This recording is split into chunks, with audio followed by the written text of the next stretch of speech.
Archetypes are one of those pieces of wisdom that can never hurt to know because we all show up in a primary archetype.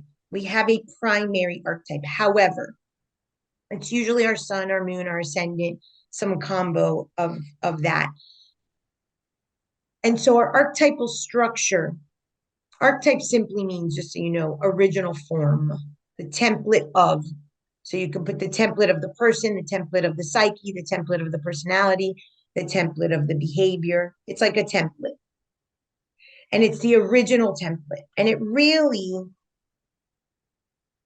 looks like something like this, an outline. So it's just an outline and it's just a template. I'm going to show you an image in a moment.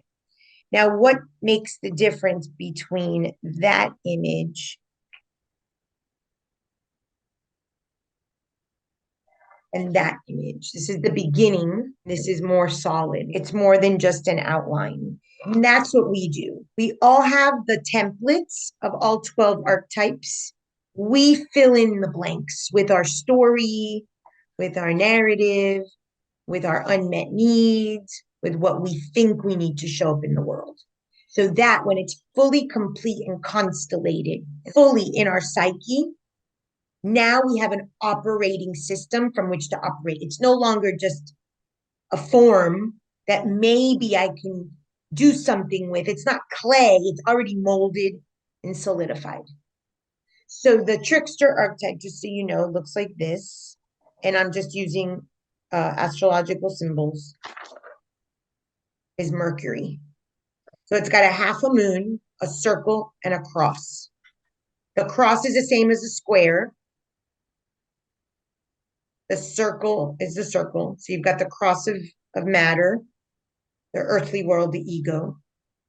You've got the circle of spirit. So now you have spirit and matter are both there, but he has a crescent moon or these antennas.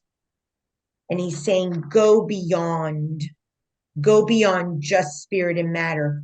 Where can you make like a third thing? Where can you change the antenna, the reception, and make this situation look different, be different than your traditional operating system of how you always operate? That is the goal of the trickster. Most of the time, it's unconscious. It's done to us, we think. Lying, cheating, stealing. Got to get out of here. This thing doesn't work for me anymore. And what we're doing is we're coming in contact with our own lying, cheating, betraying self. So, as an archetype, just to go back to the generic message of what an archetype is, it's like a template, a form that we all have. We all have all 12. We tend to move into the world primarily with one. And that's when we're going to see I always get the same job. I always have the same boss. I always end up with the same partner.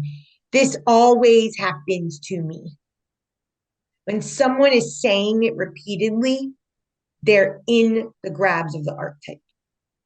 The archetype, what we say in Jungian philosophy, psychology, is the archetype has them. When you're in control of the archetype, you recognize it.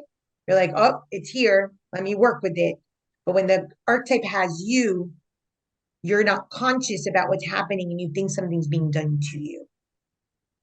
So when we start to listening to just a few words will immediately let you know which archetype is on the scene. So yesterday, I'll give you an example. I was talking to my daughter and she was talking about some friend of hers. The girl was talking about jealousy and possession and wealth and ambition. That's the magician archetype. Just from 3 or 4 words in a sentence, boom, the magician. And she was talking about that person in a relationship. I said, oh, those two people got together to work that archetype. And so the dominating force between those two people was this magician. It was power, it was envious, it was greed, there was money, there were jealousy struggles, and that constellates the entire field of that person. Same thing happens with ourselves. 2 people in a couple, 3, 4 in a family, 20 in an agency. So when there's a thread of what are the key words to describe this, and you would describe your place, You already recognize what archetype is there for you to work on. I wrote a book about this. It was my last book. It's called Dethroning Sacred Spaces, where I explain that all 12 are in the works at all times in the office. And the one that's like triggering you or the one that's presenting the problem is for you to work on that archetype within you.